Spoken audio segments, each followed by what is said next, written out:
Hello. Welcome to Moon Bath Chats. We're gonna talk about Saltburn today. I usually stream on Twitch. I do these movie chats on Twitch and TV chats. You know, recently I did a breakdown of each episode of The Curse. I've done some movies too, but it seems like there's a bigger audience here on YouTube for the movie and TV stuff. I'll probably just do gaming stuff at Twitch from now on. We'll see how it goes. But I'm gonna try this out. Seems to be working fine.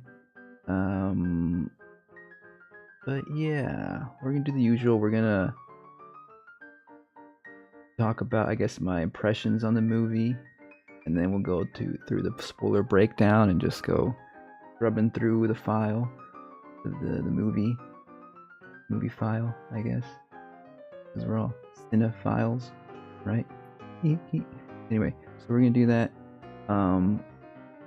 In just a sec. I guess usually I'm just used to like recording on Twitch and then like exporting the highlight and then like uploading it to here on YouTube. And I kind of cut out this little segment, but this is gonna all be in there. So the idea is just to do this live, you know, without much effort, I guess. Yeah, I saw Saltburn perhaps late last year. When was it on Amazon? It's on Amazon Prime. It's on there right now, I'm pretty sure. And I watched it when it came out there. It came out in theaters like earlier than that, right? And I haven't watched it since. So I'm a little bit rough on it. Like I'm not quite fresh in my mind, you know. Although a lot of the imagery does stick to your mind, doesn't it? With this movie, it's memorable in that way. But I guess we'll get into what I thought. What did I think of the movie? Well, first of all, the film from Emerald Fennell. She's known for Promising Young Woman. I believe it was nominated or might have won an Oscar. I think it won Best Screenplay or something like that. And that movie was okay. I thought I didn't quite like the ending. It kind of like ended with the idea that the police will provide justice for this character somehow, even though historically the police haven't really cared so much about sexual assault. And that's kind of what the movie was about, right? From that perspective of this woman. But Promising Young Woman. But I was interested in this movie Saltburn though, because it looked pretty cool in the trailers. I think I saw like some clips of trailers and some images here and there. It was pretty big on social media, I imagine. It's one of those movies that's like visually, it's very good for social media, like little clips and little just the aesthetic of it, right? So I watched it when it came on video on demand, right, on streaming, and I thought it was okay. I think I do like it more than Promising Young Woman, but I think this movie is like it's a pulpy thriller, right? And I think it's pulpier and seedier than I think it thinks it is, right? I think it tries to be a little bit more complex and deep than it is. It's actually maybe even a shallow look at the class divide. But it's based in the UK, right? That's where Emerald Fennell's from. But it does give some kind of insight, I guess, on their aristocracy up there, right? With the family up there, and then Barry Keoghan plays this infiltrator into this family, trying to trying to infiltrate and become part of this elite family. You know, not so quite rags to riches, more of like we'll get into the breakdown of spoilers are really what the movie's about, I guess. But yeah, it was like a pulpy fun ride. I could see I can kind of annoy some people. The conclusion felt a little bit pretentious in a way, right? Like it's tried to, as if it was trying to fool the audience with a twist, even though it was kind of quite obvious what was going on. But yeah, let's get into the breakdown, right? Let's just go through it. Like I said, I only watched this once. It's not super fresh. I kind of want to just like go with the vibes here, and it is a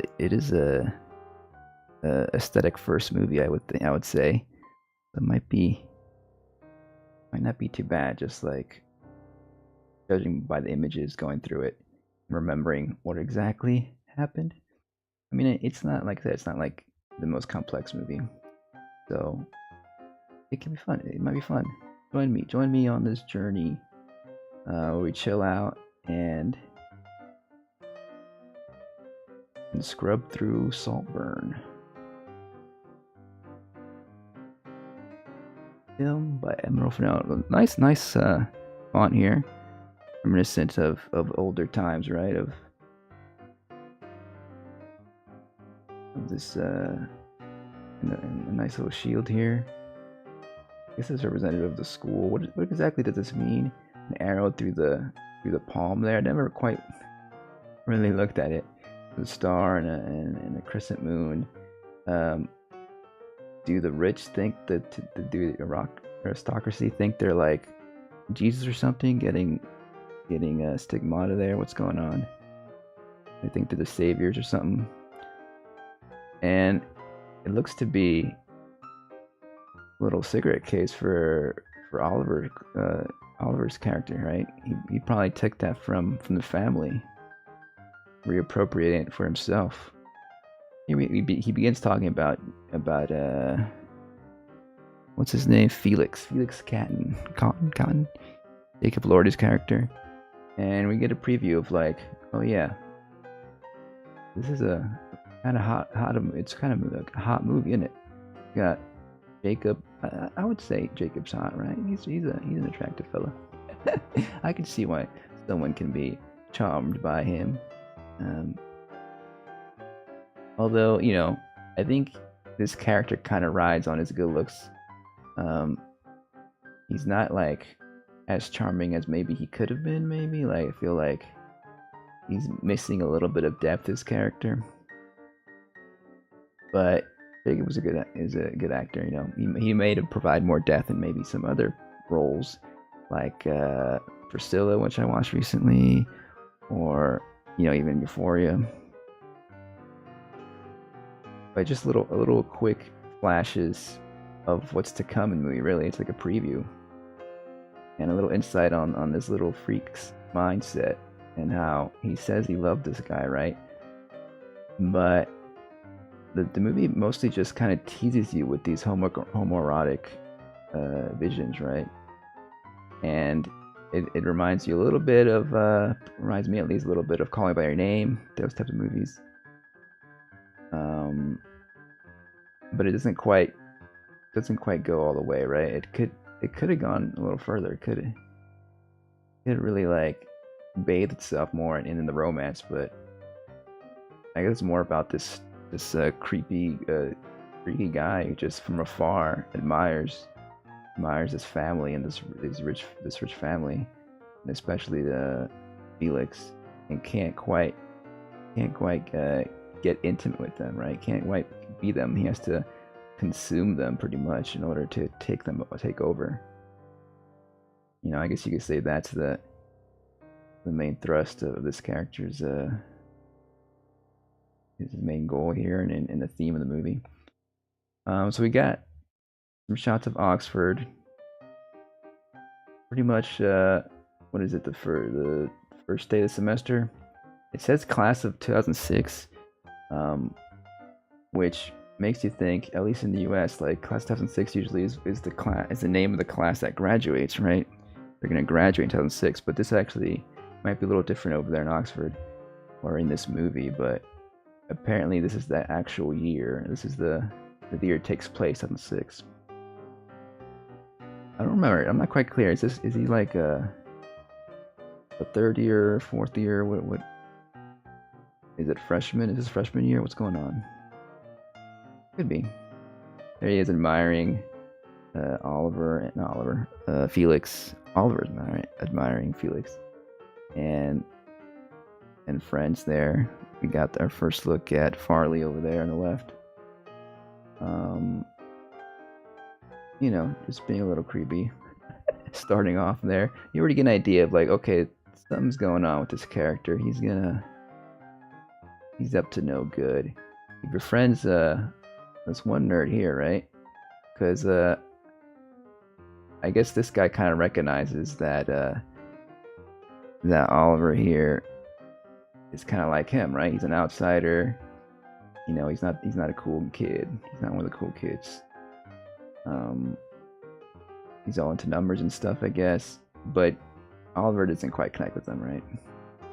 He doesn't want to be at that level. And here he's starting to form his new persona, right? To play a role to hopefully try to allure Felix. You know, he's trying to play the poor kid is what he's trying to do. The poor kid without a family, with a hard upbringing.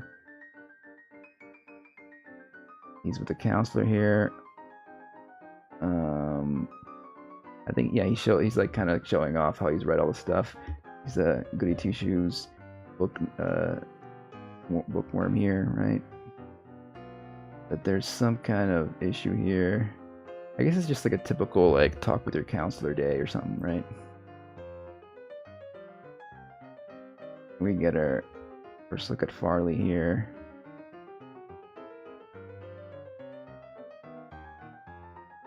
Interesting character. Let's continue. We're gonna scrub through a lot of this, and maybe dwell more on the more salacious parts of the movie, maybe, right?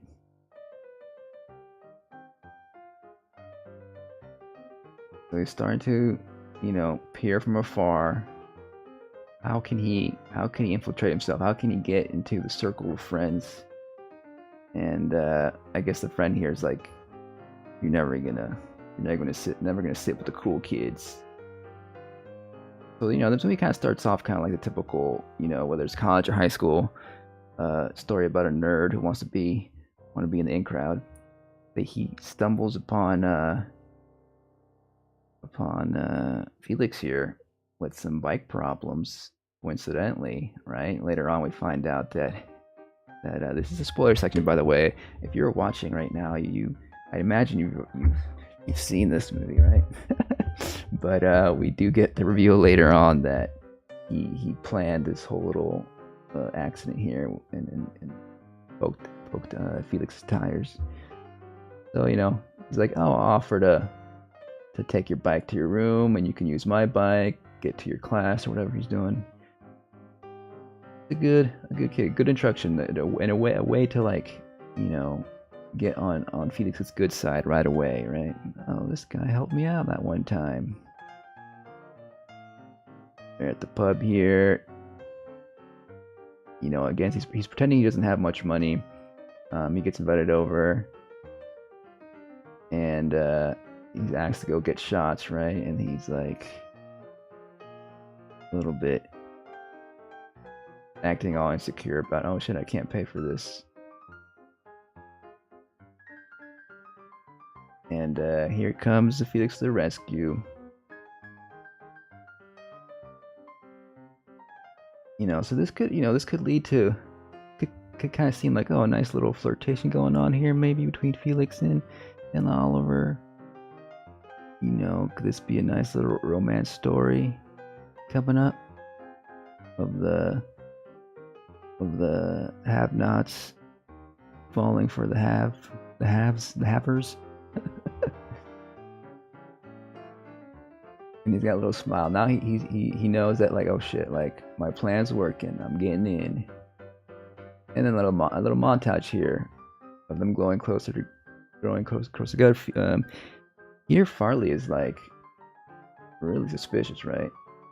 He's always been, I think, of the whole family, if I remember correctly, the one that's like the most suspicious or the first one to find out.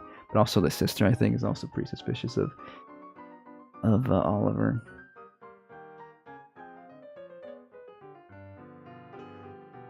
And I think he still feels kind of a little bit out of place here, but they're getting closer to becoming best buds. And I think Felix's character here kind of like, maybe sees Oliver even kind of like a friend he could help out, like it makes him feel perhaps like a savior, as a guy with money who can like guide this nerd into becoming becoming like him more. And he could feel like maybe he's helping out, this kid who's had a rough life. And that's I guess you could say the motivation for Felix to befriend him. Not so much out of kind heart, but more to like make himself feel better about himself, right? Because he probably has some insecurities about his class and how maybe people are envious of Felix, etc. Or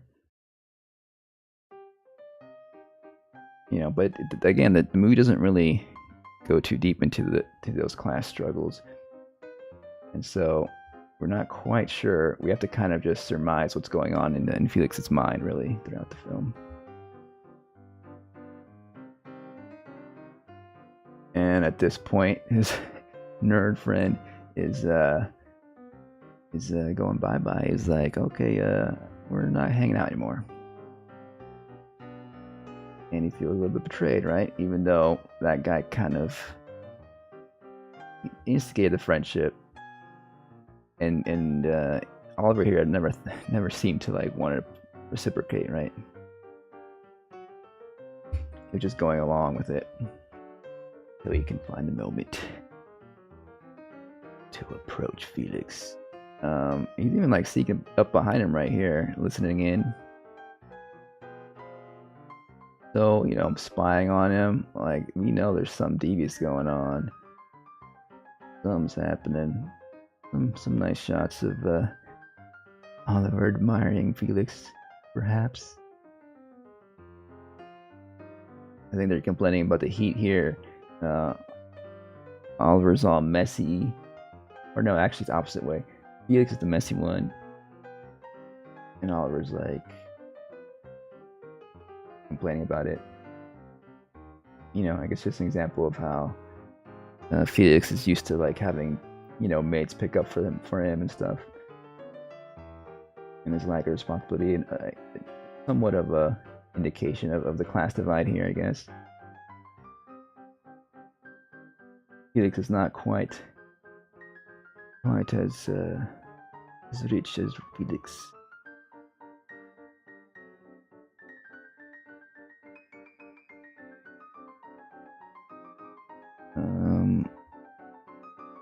Just some more just hanging out in the room. More pub scenes. I think they're like, if they are freshmen, they're like 18, right? But again, in the UK, you can drink at 18. That's a little bit of a different culture there, right? There's definitely a pub on campus when I went to school, but I couldn't drink there until I was 21. Right. So here we have a girl. I think she's looking for Felix, right? And he's off doing some stuff. He's probably with some other person. And Oliver takes the opportunity. He's like, okay, well, sure. Let's. I think he's kind of like trying to live vicariously, or imagine himself to like imagine himself as Felix here, right? making out with the girl that Felix was with, perhaps, and he's like, oh, you think this will make him jealous? And I guess she gets upset about that.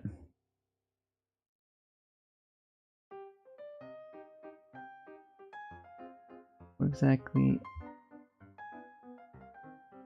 I don't think it will even affect the register, right?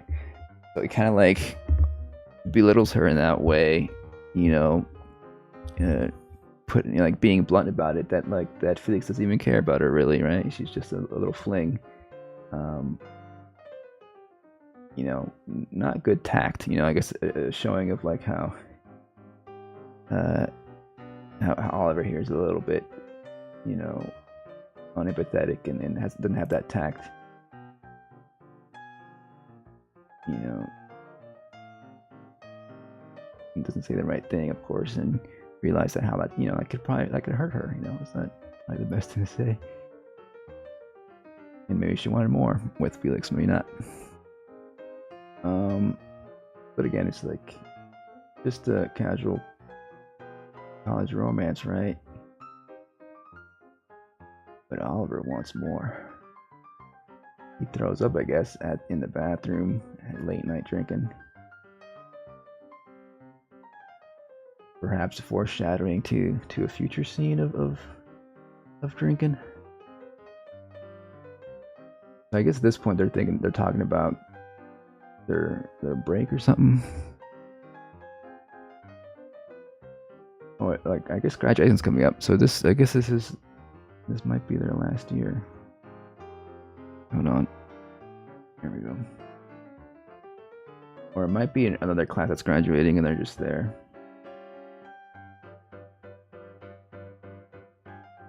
That girl says, "Hey, Oliver, so maybe some he's starting to get certain looks. He's starting hanging out with the cool kids, and now he's maybe becoming a little more popular." But of course, Farley like sees through it all. It's like, oh, that's just a rental. He's pretty much telling him that you're not one of us, and you'll probably never be, etc., etc. But Oliver here, he's not giving up.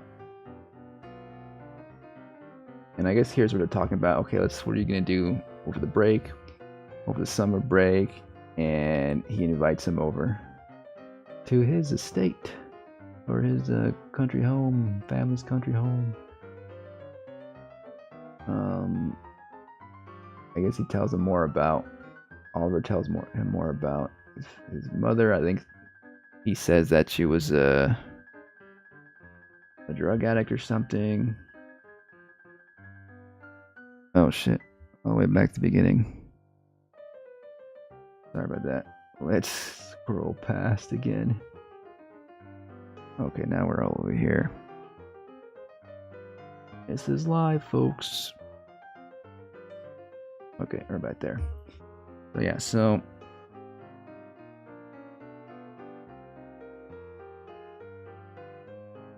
doesn't have a good relationship with his parents, etc. And Jacob invites him over.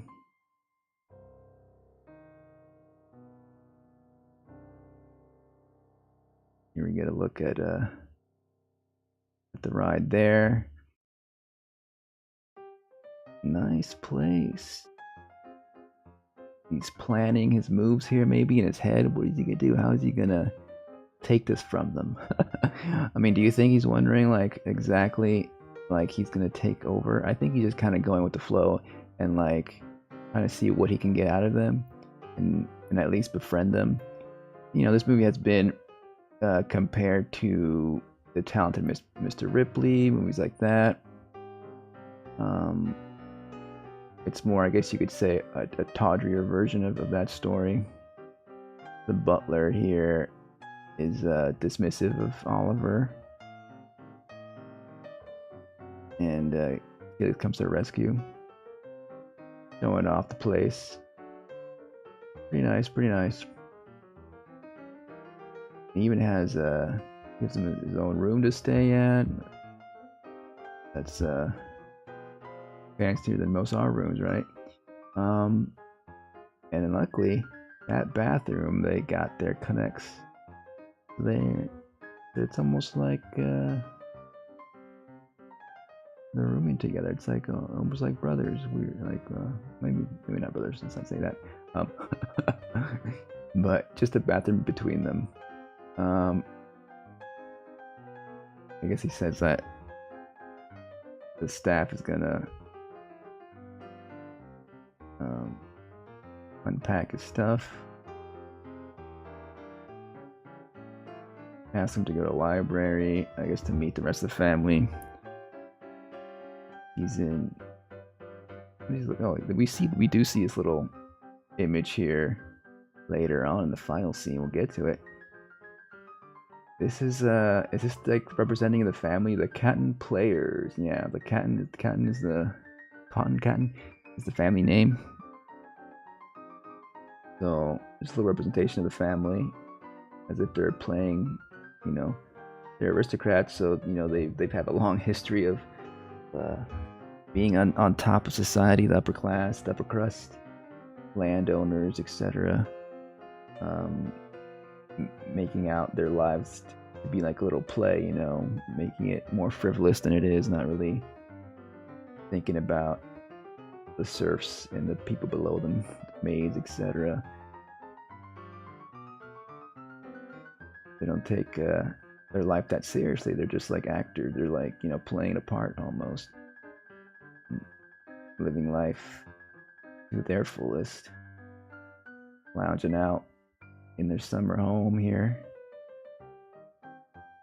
And I think, is this the scene where they're watching Superbad?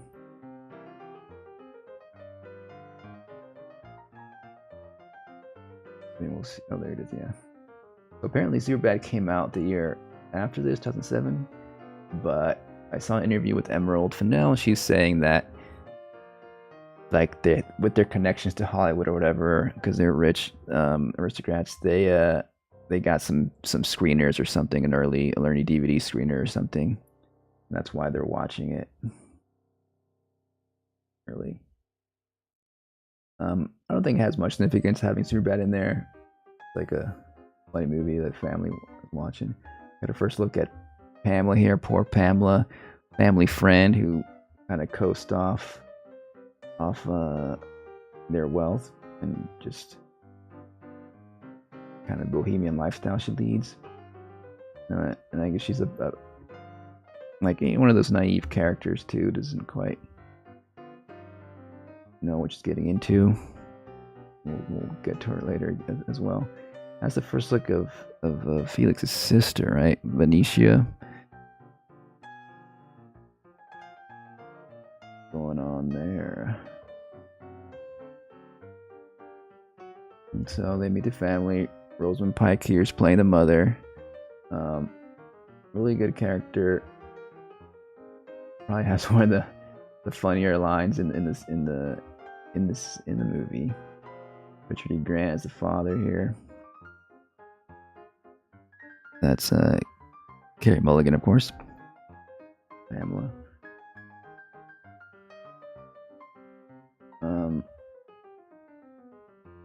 Okay, so the mother here is even like, I guess Felix told her about Oliver's supposed upbringing, right? And she's feeling all sorry for poor Oliver here. Oliver Quick is his name, by the way.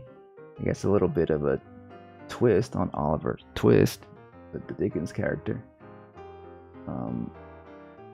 He's probably maybe too quick to take advantage of this family, but it works out from the end. I don't know. I guess you can read many things into that name.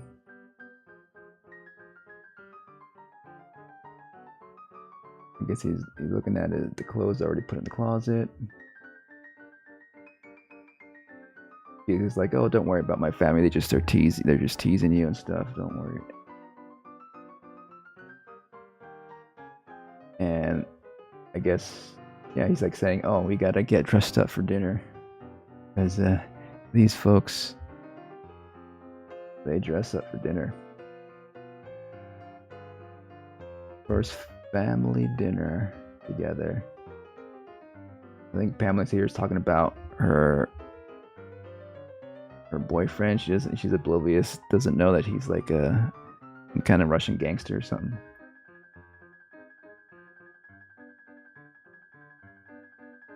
And here we have first night meeting between Oliver and Venetia here.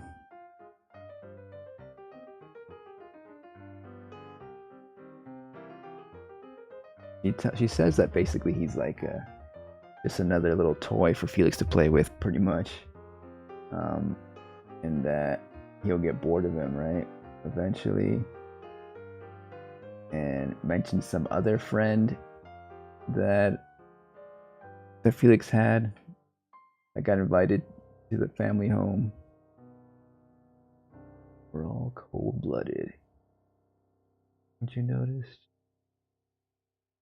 She's at least a bit the most self-aware of the family members, right? You know, she calls herself and the family out. It's cold-blooded, you know. While she takes the blanket off of Oliver, who offers it to her, right? Unconcerned with his, you know, his feelings, being all cold out there. Perhaps being left out in the cold is another toy for Felix to play with.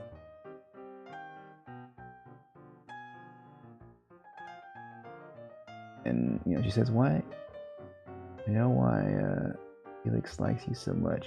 Could it be that she sees Oliver as too daunting, too sacrificial?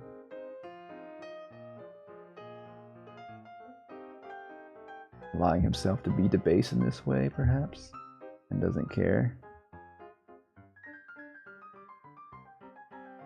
Next morning.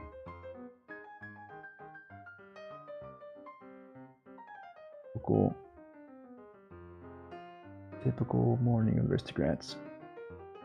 I think at some point here he orders some eggs, right? And he gets runny eggs. He complains about that, knowing that he's a little bit particular with certain things. Seems to annoy the family members a bit.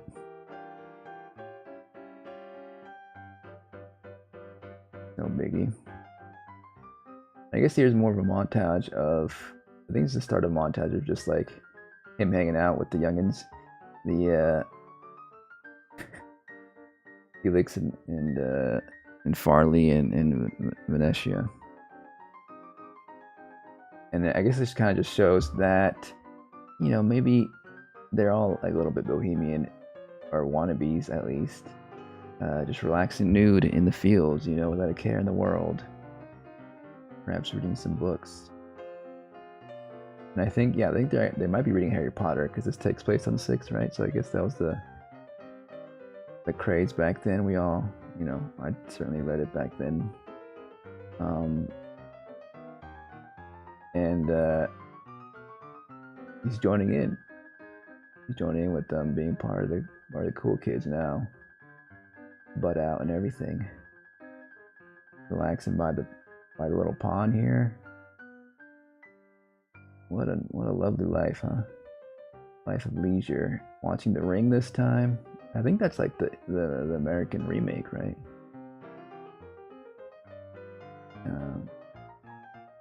That wasn't a bad movie. I remember liking that movie.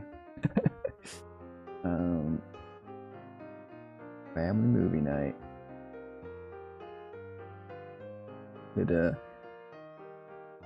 Could Farley be seeing, looking at Oliver with the suspicion here, thinking, oh shit, is he gonna be like that girl from The Ring? Is he gonna come out and spook us and attack us and take us for all we're worth? Perhaps. There's really some nice composition here in this movie, right? And this nice shots, beautiful shots. Look at that. Hanging out. It's of course much more stylish. Wow. Kind of reminds me a little bit of a Elton John look, doesn't it? With the pink glasses and that fancy coat, fancy jacket, sparkly, colorful jacket. Oh, they actually have a different pool. So this is a pool, another one was a little pond. You know, you can swim in the pond or in the pool. This scene is probably one of the more homoerotic ones, right? We got Jacob Elordi eating, sucking on a popsicle while reading Harry Potter, and shirtless Oliver is just admiring, just looking. And it would seem that Felix doesn't mind. I think Felix is kind of into it. Like, I don't think Felix is bi like Oliver, but I feel like he at least likes the attention, you know.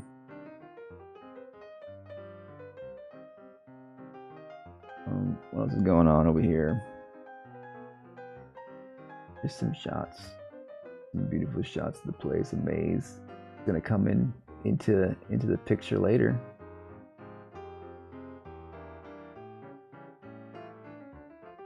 And here we go, folks. This is perhaps the most talked about scene in the movie. We got Oliver spying in on Felix here in the bathtub. Felix is pleasuring himself and does orgasm, it would seem.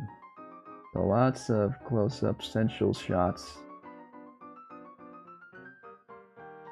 So we can really understand that, yeah, Oliver has got the hots for Felix too. It's not, that's part of it. It's also, he wants that power that Felix has. He wants the lifestyle, but it's all consuming. It's all about.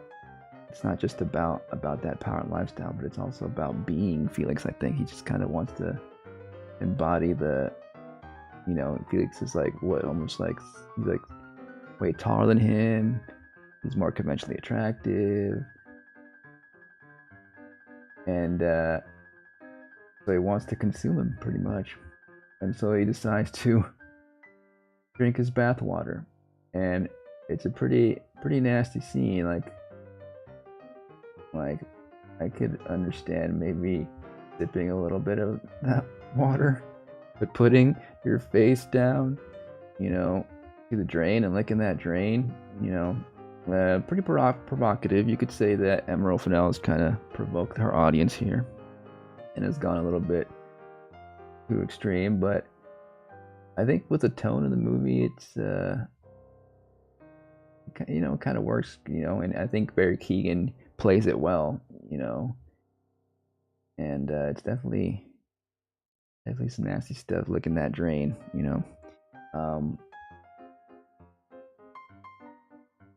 but we go back to the outside, unbeknownst to the mother here. He was just partaking on some bath water, and now he's partaking in the martini or something. I think she's talking about Pamela here, kind of talking about her behind her back, or someone else, but I think that just goes to show that, she's not that kind of person who talks about people behind their back. It doesn't really see them as equals. Maybe in their face, she treats them nicely, but behind those eyes inside, she's got other feelings. And but she seems to like Oliver here. At least that's what she's portraying right here, right? And I think Oliver's seeing like, oh, she's probably the most susceptible to my charms, and Oliver's thinking maybe he's the easiest to win over here on my side, and get her to love me, and make sure I can become part of this family somehow. Maybe he's seeing his way in through her at this point.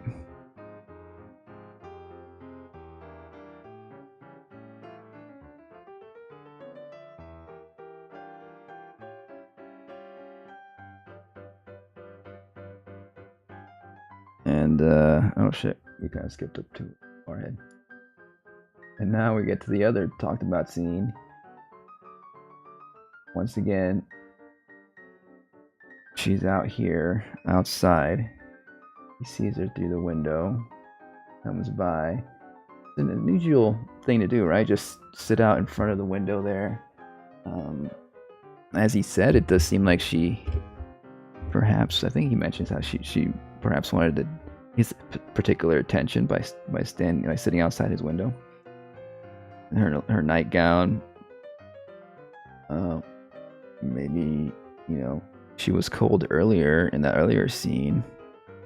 Not so much anymore. Perhaps trying to allure Oliver here, trying to steal away him from Felix. Perhaps she's a little bit jealous of Felix for always having fun with his boy toys and wants to have a little taste or something.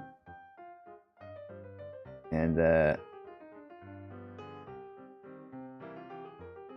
start some flirtation. Maybe she's not even thinking it would go this far, right?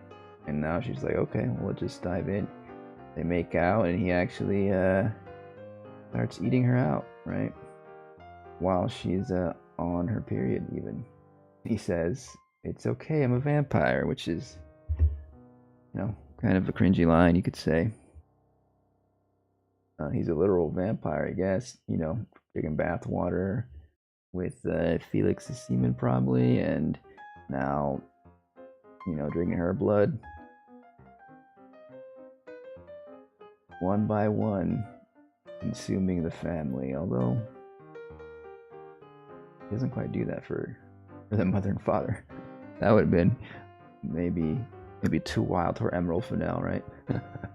If he started consuming some body fluids from them.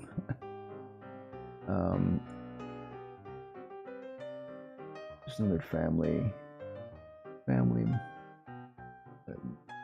breakfast. And I think rumors are starting to spread. I think Felix heard that his sister has been, or he was sleeping with Venetia or something, did something. Apparently, Farley found out, and he told Felix. Farley saw you two, he says.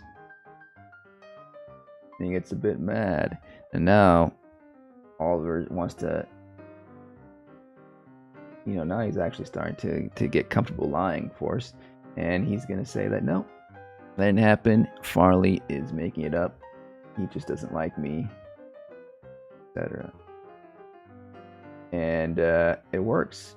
Felix is actually so buddy with Oliver now that he believes him. And that's another criticism I've heard, really, is that when comparing it to something like Talented Mr. Ripley, we got Matt Damon's character kind of playing the role that Barry Keoghan plays here, and how he's infiltrating a rich family, and then Jude Law's character is a Felix character, and then in that movie, I haven't seen it in a while, but Jude Law's character actually is aware of Matt Damon's goals, right? He's aware that he's not an actual upperclassman like he says he was, and like he's just trying to befriend him for the money, etc., etc. He's just a liar, right? And he just plays along because he wants to see what happens, But in this movie, we got Felix just being gullible. So, it could seem a little bit like far-fetched that that a lot of this family is very gullible. So it would seem like a character like Venetia here and Farley represent the maybe the more insightful of the family. And also, I think Emerald maybe just wanted to be a little more satirical of the upper class here, of the aristocracy. And she herself is closer to this family than Barry's character. You know, she comes from some wealth. Her father's like a jewelry designer, and so perhaps she has some insights. Maybe she's kind of through this film talking about some of the aristocracy that she knows. You know, and here we have, geez, Benicia's not is standing on the stoop here, perhaps hoping for some more action, for some more awkward night romance, vampire love. But Oliver doesn't bite. I think maybe he's playing that power game. He's like, oh, I want to be in control here, right? I'm gonna tease her one night, and then the next not. The next be more distant. Trying to like see his way into the family and take control, you know.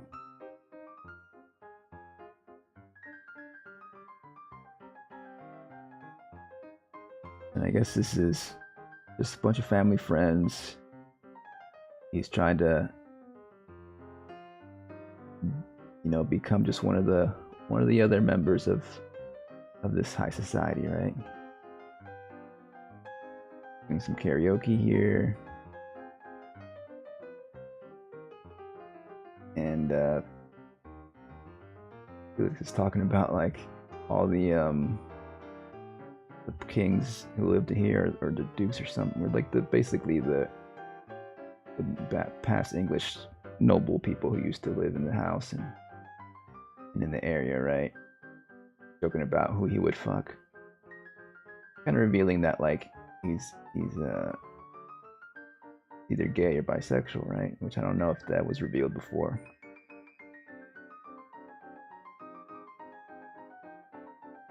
I fuck Richard III.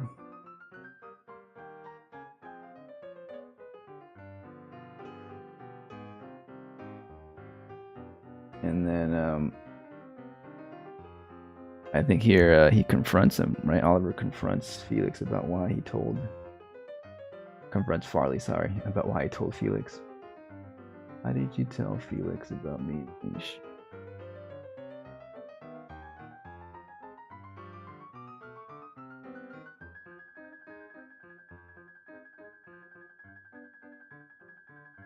Trying to get to the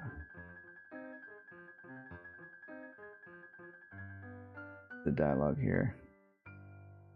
He says, I didn't think he'd react that.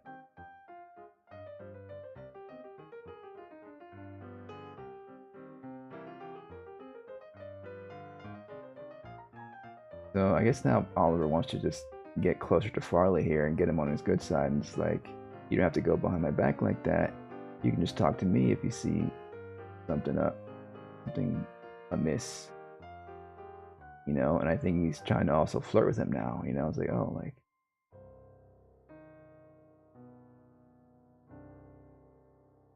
you know, we can talk.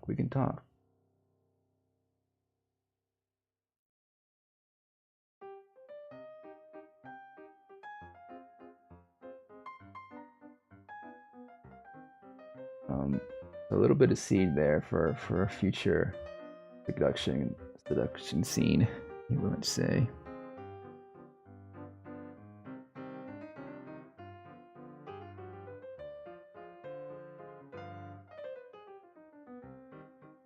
I think he sings pretty badly here, right? Kind of just showing that like he's not as sociable as the other folk here. And perhaps he's upset here of what Farley did, and he doesn't feel like he's quite there yet on, you know, he's not respected. Perhaps he doesn't feel respected, and so he mashes the mirror here, and decides to pay Farley a visit here at nighttime, and pretty much you know, telling him that you have to behave and like scaring him, but also like introducing him like some kind of succubus here, incubus maybe, coming at the night, pretty much acting like a dominating force here, and it is pretty abusive too, right? Felix doesn't quite. It's kind of that limbo area of abuse, right? Because it is still definitely abuse, but Felix is succumbs to the pleasure, right? And Oliver takes control, literally, of Farley's member, but also is also like mentally, also psychologically there, right? And so now it would assume that Farley's become more submissive to Oliver, or at least Oliver feels empowered, and you know, after having that tryst with Venetia, and he feels a little bit more confident. He now feels like maybe both her and Farley are under his thumb. But he's also planning something else, right? He plans to get rid of Farley because he feels like he's probably a big threat. Here, the mother reveals that Pamela just died, presumably from some kind of incident with the Russian gangster she was dating, and she was just being naive and oblivious to it all. And again, she like kind of talked about her behind her back, being like, "Oh yeah, well, she kind of had it coming," and they just talk about like a friend's death like nothing, you know. Again, kind of showing how like they're kind of don't really care about other people but themselves, and don't think that other people are really worth thinking about or caring about so much. How to touch elites, etc. A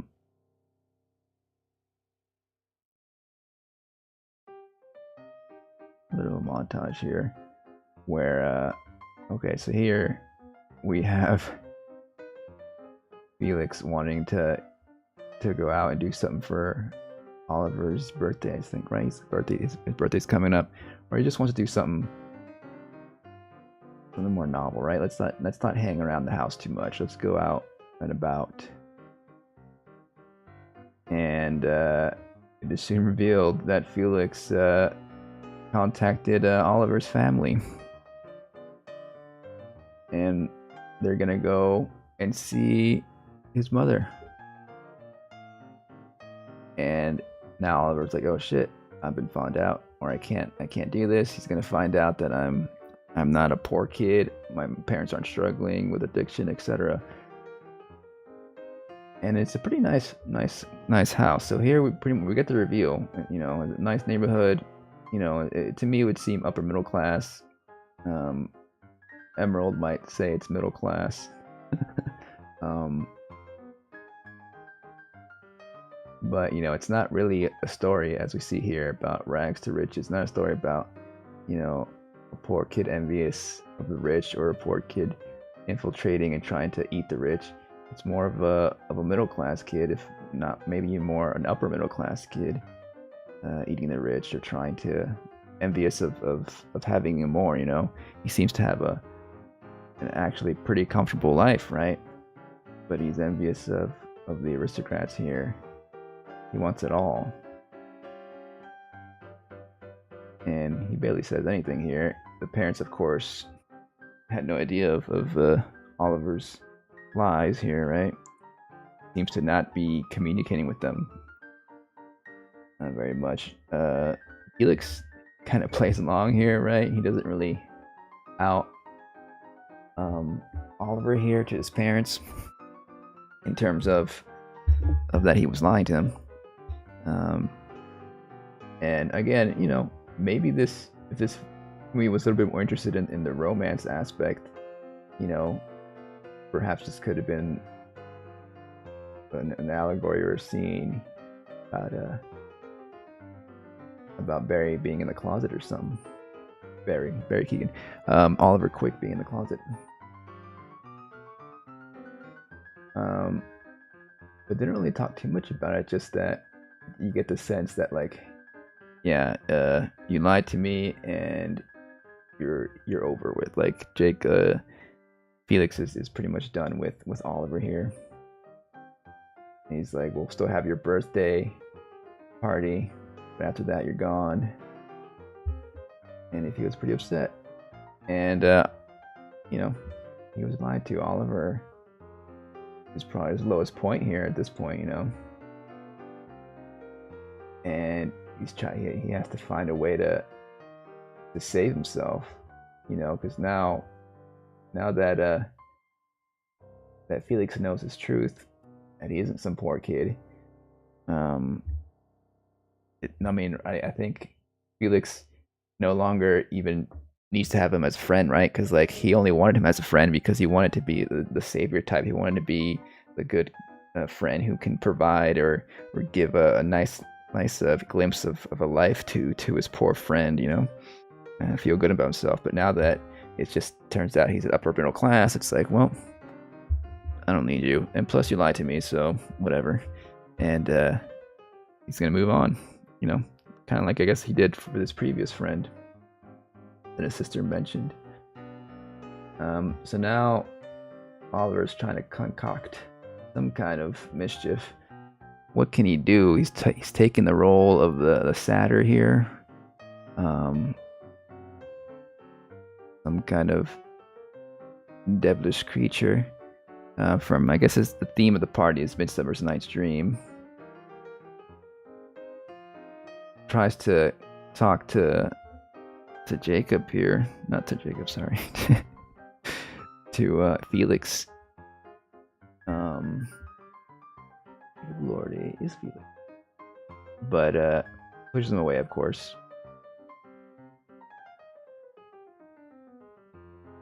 He's hanging out with some new friends. But all these friends here, they seem like just transitory friends. Like not just acquaintances, really. You know, it doesn't seem that Felix is capable of making good connections, deep connections with people, right? Perhaps he's too distant, too out of touch with everybody else as an aristocrat. He can only find meaningful connections with his family.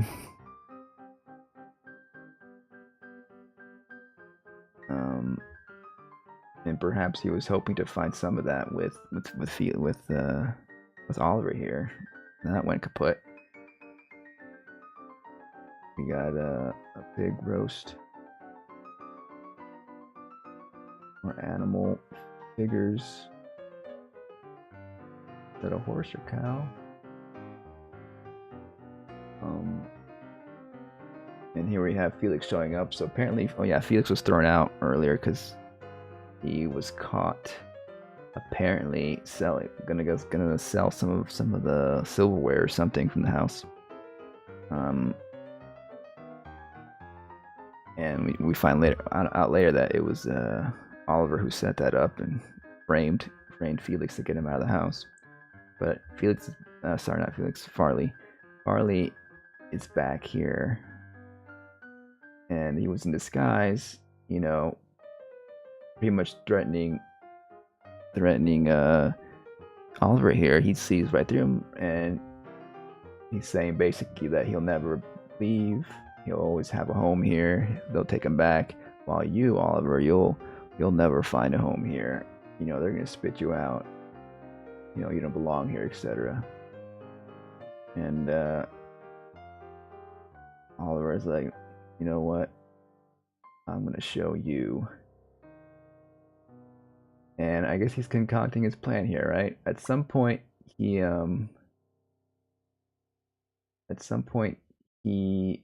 decides to put some poison in that bottle. Not quite sure when.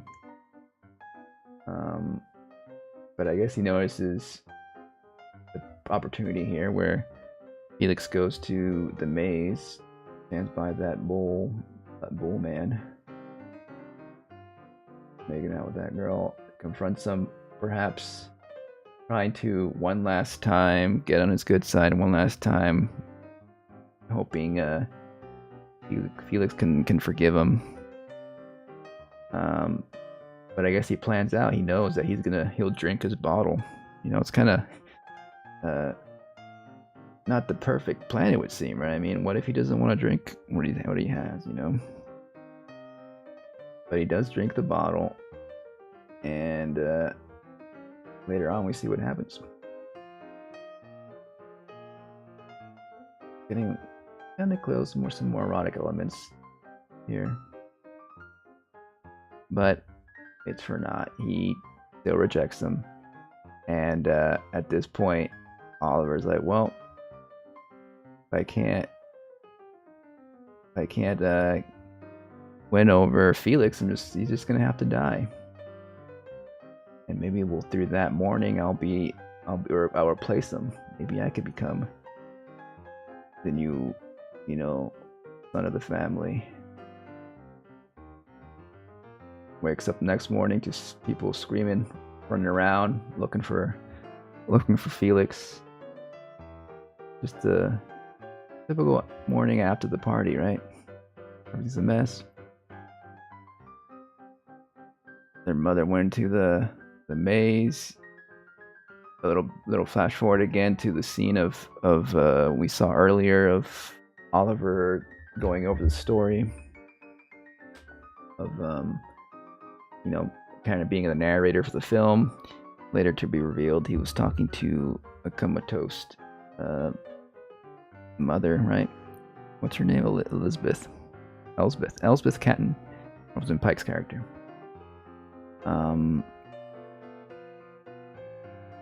Elizabeth.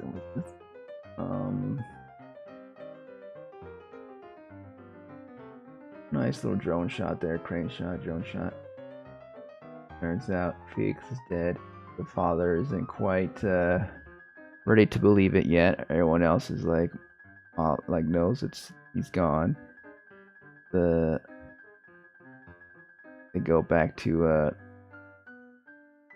the dinner table, right? And I guess it's breakfast table, and trying to act like everything's okay. It's kind of like what they're used to doing, right? They're used to just like putting on good faces, a facade of everything's great while people, serve them, while the lower classes grovel at their feet, or the opposite, throw stones.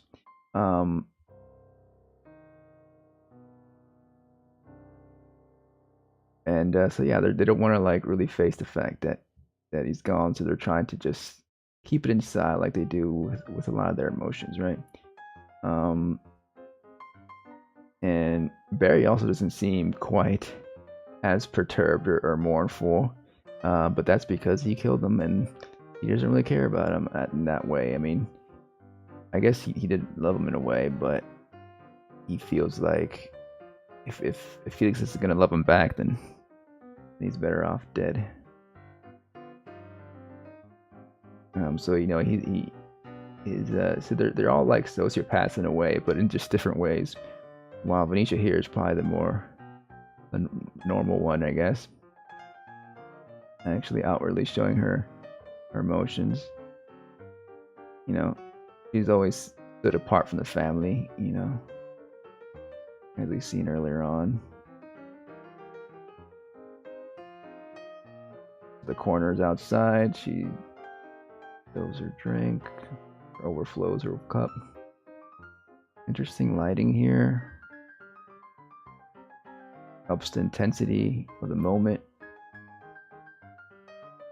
And I think Farley wants to go away, right? And he's like, "Oh, was it Farley who wanted to leave?"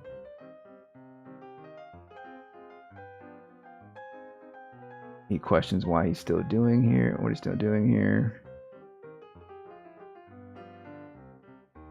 And I think the mother kind of like defends him a bit. And instead, he deflects back to Farley. Again, the idea that he betrayed the family by trying to sell the silverware, and also I think they may feel like he was responsible for Felix's death, perhaps, or a contributor. And now we get to probably the other scene.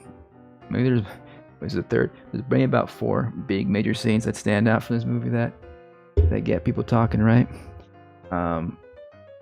We're at the funeral here, and once everyone leaves, Oliver shows how he mourns, and how he mourns is he makes love to the grave on which the ground where above the coffin of his most beloved Felix, right?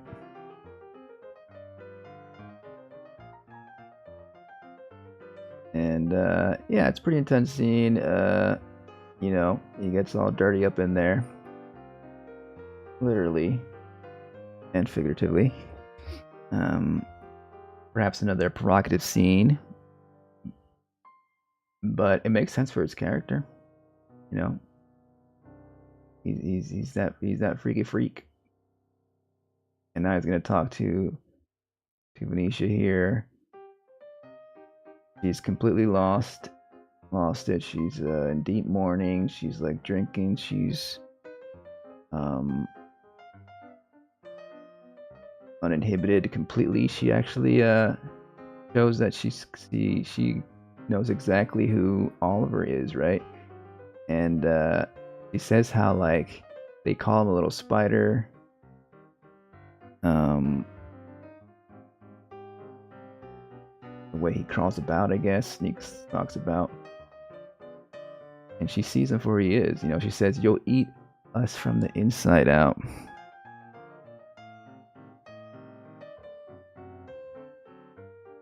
But she says that like she actually thinks he's more a moth, you know.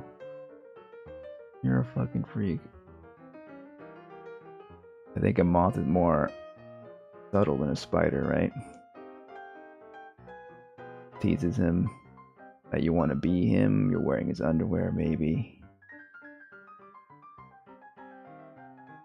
You ate him up. Literally, you know, saying the themes of the story. Eat the rich, you know. And weird kiss there. Perhaps she just wants to feel something. Wants to see what maybe Felix saw in him before she goes, and like, you know, turns up dead the next morning. Suicide looks like. I think it is suicide, and you know, you could say that maybe he sliced her off screen, but it would seem she was definitely rock bottom there, and he just kind of maybe pushed her a little bit with you know, psychologically to do it, you know. So he's still kind of responsible for that, even if it's just suicide, even if it's suicide. But the father here now, like, at least kind of is aware, like, okay, you're probably not a good, maybe not a good influence, or maybe just it's not good to have you here in the family with the family right now while we're mourning. So I want you to leave, but I don't know how else to do it. So I'm just gonna have to write you a check. You know, he's, you know, like, that's the only way he can get him to leave, pretty much.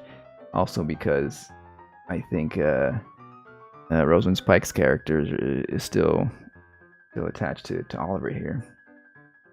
Doesn't want to eat. Doesn't want him to leave. And perhaps probably feels like Oliver kind of fills a little void in her cold heart for that Felix left behind, perhaps, or something, and now her daughter too. And so it ends up being enough. We don't quite know exactly the number, but you know, I'm sure there's a substantial amount Oliver to go and probably feel satisfied, you know. I guess really he got his reward, you know. He accomplished, you know, not only getting rid of the person that he admired so that wouldn't reciprocate, but he got out with some money, and now maybe he can be closer to becoming the person that can live that lifestyle, right? Of these aristocrats, maybe just a little bit closer. And so he leaves. Mission accomplished, or does he have more up his sleeve?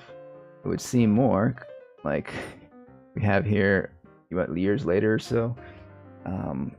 Rosamund Pike's character, Elspeth, she is just in town. I guess this is like, is this London or something? She's like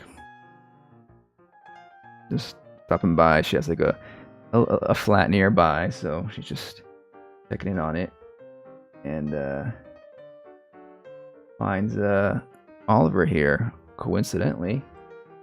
Looky there. And of course later on we know that he was tracking her, and he knows, and he was purposely there.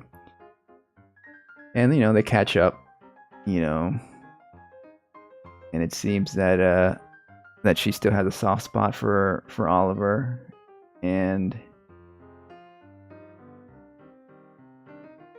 invites him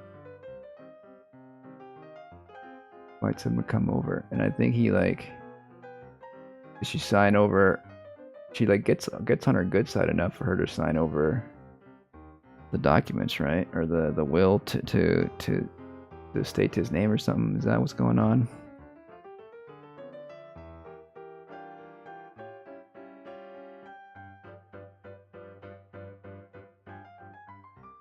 Just as it will be privileged to look after Saltburn.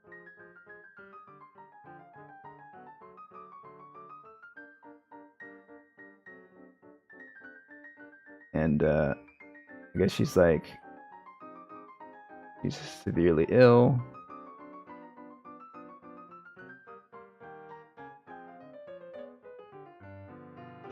He promises to look over the house, and his plan is complete. I guess that was his plan the whole time, just get the rights to the house and the grounds.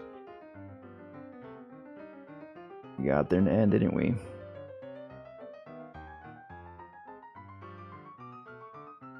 And to finish the job, to get everything, he has to kill her, right?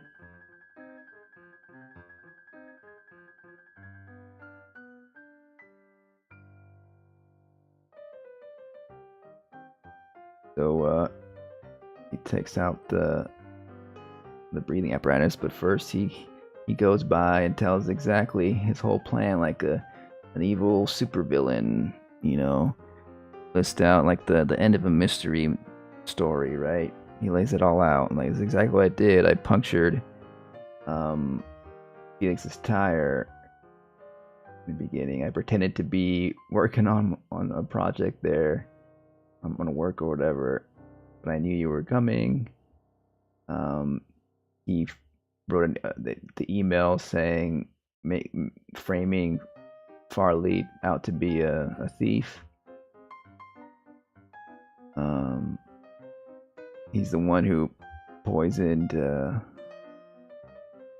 Felix's drink at the party, and then, you know, reminiscent of like maybe a movie like The Usual Suspects or something, you know, where it's revealed like, oh, like the killer, this was the killer all along, and they had it all planned out. And it comes across a bit like that, and it comes across a little bit pretentious like that, right? As if like the audience wouldn't have cut on or something. And it doesn't really land right? It doesn't have that impact that I think it wants to have. You know, because we always knew he was a little freak. We always knew. But I don't know. But maybe that was just Emerald tried to ape a conventional kind of twist of a movie and didn't really seriously think people won't get caught on, would not have caught on. She just wanted to like replicate that genre.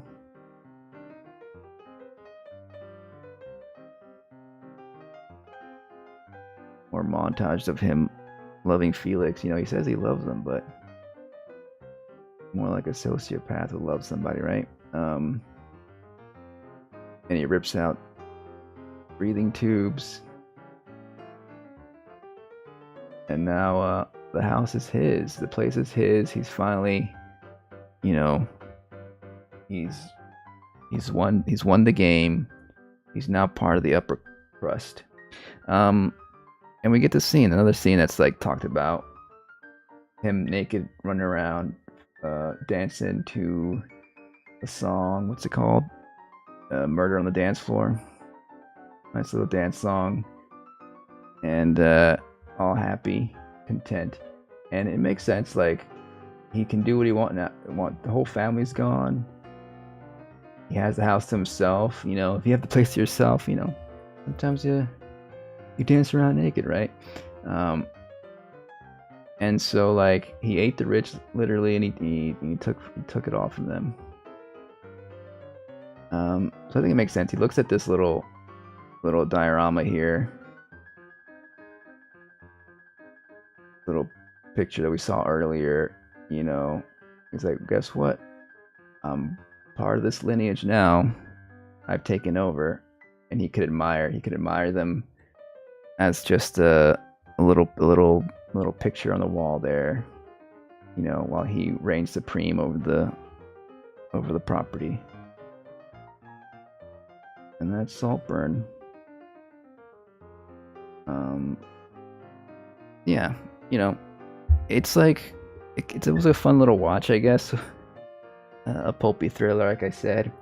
Not super sophisticated. It's not quite a takedown on, you know, the working class eating the rich or having some vengeful fantasy against them. It's more of like just middle class or upper class, kind of just envious of the rich and wanting more and doing so, because I don't think Emerald would be that callous to demonize the poor, you know.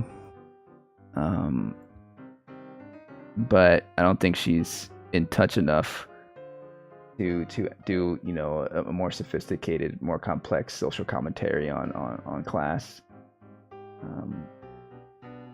And maybe she just wanted a good, fun, provocative time to cinema, and that's what she delivered, it seems. And, you know, some of those scenes, they stand out. They're kind of memorable, but the rest of the film is just kind of a little bit hollow. It didn't even like touch on too much on the race aspects either. With Farley's character, they mentioned a little bit, but they don't really go too deep into that. So, you know, it's more of like a wannabe high art popcorn flick, really, with some provocative imagery to post on your social media to maybe provoke some viewers to go and check out the movie.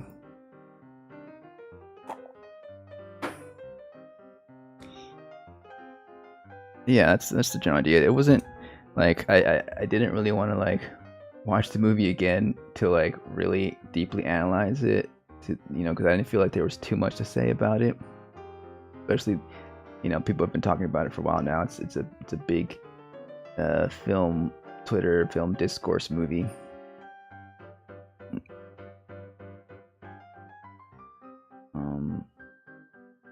But you know, I felt like maybe this would be a fine movie just to chat about on my first YouTube live stream.